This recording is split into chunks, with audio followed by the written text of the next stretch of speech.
Please welcome the Secretary of Health and Human Services, Xavier Becerra.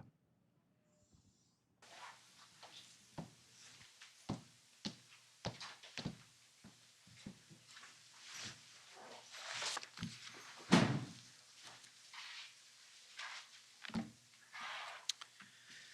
like to begin by thanking the Vice President, Kamala Harris, and also mention to you that for her critical leadership on this and so many issues, we owe her a debt of gratitude. To the many people who have championed this cause for so long, out there when no one was listening, thank you very much for believing that we would finally pay attention. And a special shout out to the members of Congress who have made it their cause through the omnibus legislation to make sure we got this through to the finish line. Every parent in this room knows the joys and challenges of those first months after your child is born. Celebrating that first laugh, soothing that first cry. Every parent deserves those moments. But here in America, far too many never get to experience them. With the best minds in technology, our nation's maternal mortality rate remains higher than most other developed nations in the world. In the US, more than half of pregnancy-related deaths happen after childbirth, during the first postpartum year. That's what happened to one of our own at Health and Human Services, Shalon Irving, an epidemiologist for the Centers for Disease Control and Prevention and a lieutenant commander in the U.S. Public Health Service Commission Corps. Shalon died a few weeks after giving birth to her daughter in 2017. This question will forever haunt me, her mother says. How did my daughter end up a statistic? No parent should ever have to ask that question. And no one should ever have to die after birth in order for us to take action.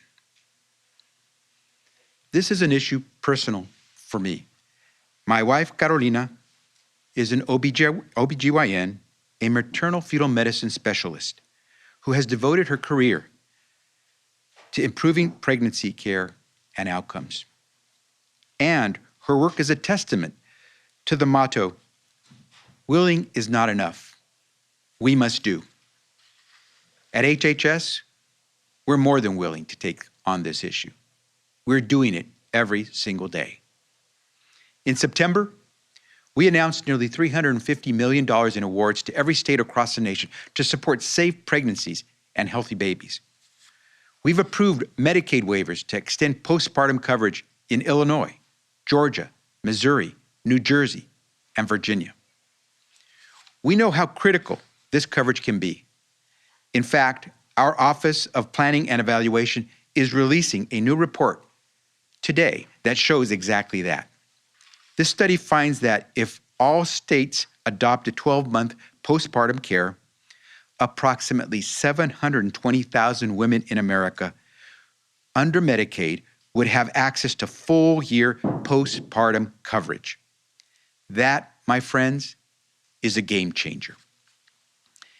And in a few moments, CMS Administrator Chiquita Brooks-LaSure will be detailing new actions by the Center for Medicaid and Medicare Services to tackle this issue, including critical guidance for states on implementing postpartum coverage. Of course, this is just the beginning. President Biden and Vice President Harris have made maternal health and equity a priority, especially among Black and Native American mothers. That's why the Build Back Better plan makes significant investments to reduce racial disparities and improve maternal health outcomes. But this is not a challenge that stops at our borders. Even before the COVID-19 pandemic, every year, low and middle income countries, in those middle income countries, more than 25 million women received inadequate or no antenatal care. Just as we invest in improving maternal and child health care here in the U.S., we need to continue the important work of partnering with ministries of health around the world to ensure that all people have access to quality health care. Before Shalon Irving passed away after giving birth to her daughter, she wrote on her Twitter profile, "I see inequity wherever it exists. Call it by name and work to eliminate it." Today, we heed Shalon's call to eliminate inequity in maternal health wherever we see it. Together, we know we can make progress and save lives. So the question then is, are we ready? Thank you.